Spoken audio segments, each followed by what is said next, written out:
Hey guys, Mr. B XRP here, and welcome back. Today is April 22nd of 2020. Let's jump right into it.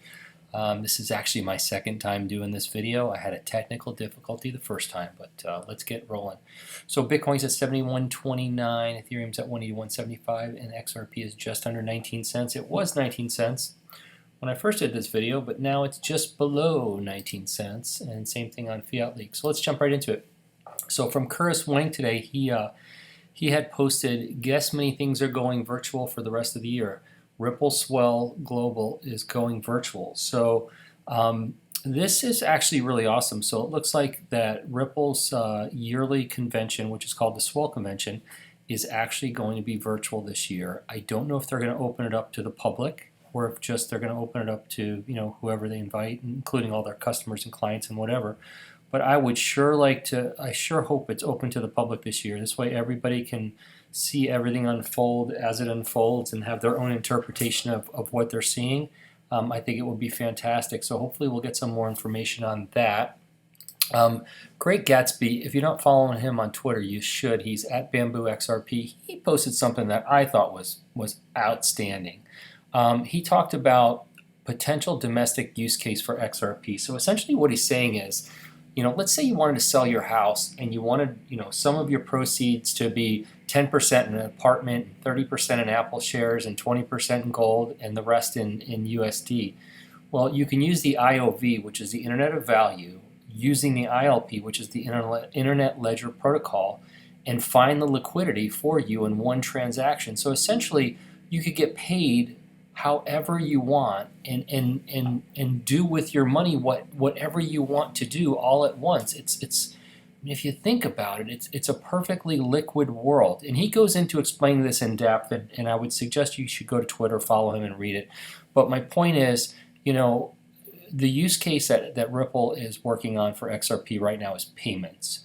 But they have specified that there are many potential use cases that they haven't shared with us yet. And this is a perfect example of a use case of XRP domestically. I think it was awesome that he shared that. I thank you, Great Gatsby, and I can't wait to hear what are some of the other avenues that Ripple has in store long term and other people have in store long term. It's not just going to be Ripple. I mean, in the next 5 years, there could be 20 different companies using XRP in some way, in some fashion. It's going to be amazing. All right, moving on. This was from Michael at VAL5Link. He had posted that the national debt, he said lions, tigers, bears, oh my, national debt hit $24.5 trillion. It's just pure insanity. Another post by Michael at VAL5Link, and this was everywhere yesterday. This was about Ripple suing YouTube. So Ripple is suing YouTube over the live scams. And essentially when this came out yesterday, I literally Googled the live scams because I've seen them before, and they were still running yesterday. So literally there was a YouTube channel with over 300,000 subs. I don't know how they got this channel. They must have bought it from someone or hijacked it or something. But literally they're running a live video of Brad Garlinghouse and Julia Chatterley from CNN, and literally they're saying, give us on the screen, give us X amount of XRP and we'll give you X amount back. This live scam is going on yesterday. Why the lawsuit is being announced. It was unbelievable. But Ripple came out and said, we see a need now more than ever to protect our community from dangerous online giveaway scams and fake impersonations across YouTube, Facebook, Twitter, and more. Brad went on to say, across the industry, social media companies have failed to police their platforms from being abused by the entirely preventable imposter giveaway scams. Hundreds of people, including some of you, have been hurt, yet big tech companies drag their feet. He goes on and on about it, and I commend Brad for this. I'm so glad that they're attacking this.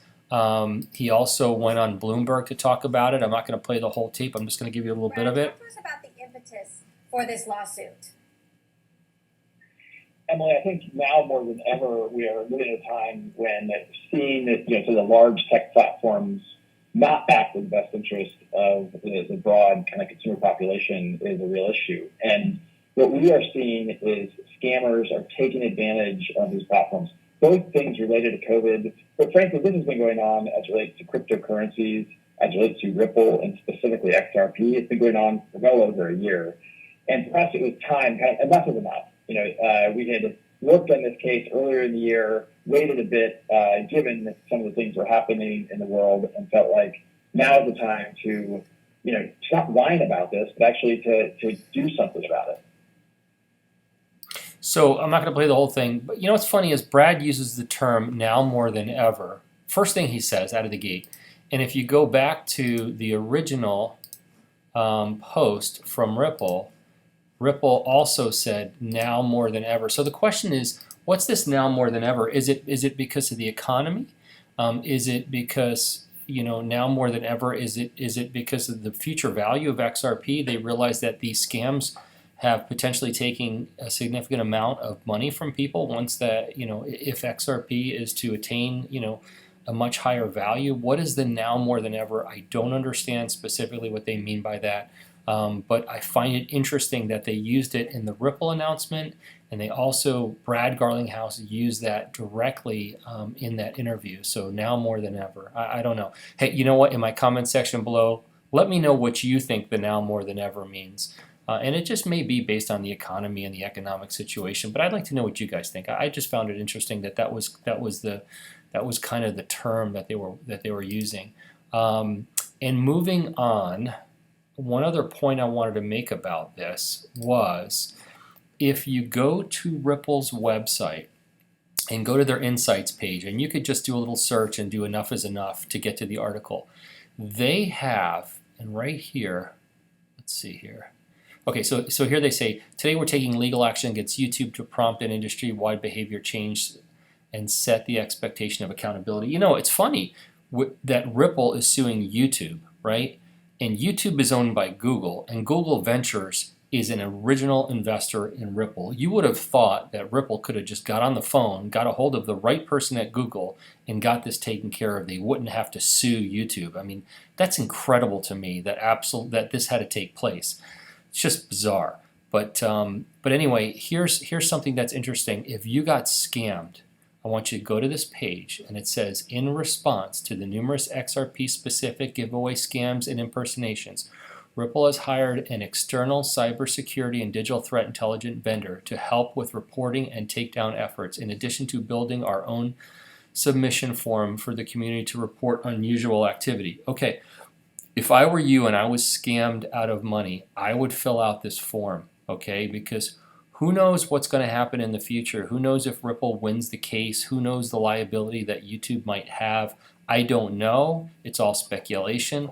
But I know if I lost XRP and I was scammed, I would fill out this submission form. So I think that's the most important thing I'm going to tell you in my video today is if you were scammed, fill out this form. Okay, I would implore everybody to do that. All right, so this I thought was hilarious. I work in tech. And I always like to leave something funny with you guys. So this is it says every single party in San Francisco.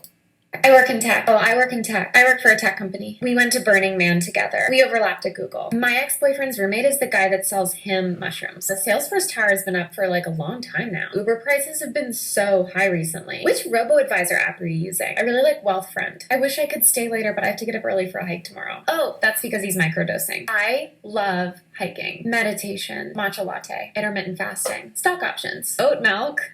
Oh, it's fine. They're poly. I can't. I'm going to be in Tahoe. I'm going to be camping in Yosemite. I'm going to be traveling for a work thing. My one bedroom's actually only $3,100, so it's a pretty good deal. Hiking. I'm obsessed with hiking. Oh, is that vegan? Do you have any IPAs? I don't really know if they're going to go public, but I have a ton of options, so I figure I'll just stick around and find out. Patagonia, East Bay. Back-end infrastructure. She's such a marina girl. Hiking is great. I love hiking. I moved here from New York. I think I'm going to move to New York. I love New York. New York is seriously so overrated. I just love it. I think that's absolutely hilarious. Hope you guys enjoyed it. I'm not a financial advisor. I'm not an accountant. I'm not a guy with a fresh haircut. Man, could I use a haircut. Oh my God, I can't wait till things get back open, and I'm not a crypto expert. These are my opinions only, and don't make any financial decisions based on anything I say. This video is intended for entertainment purposes only. Hey, please like and subscribe. If you haven't subscribed to my channel, please subscribe now, and hit the notifications button if you want to be alerted when I post a new video, and share my videos with anybody who you think might like them, and everyone have a great day.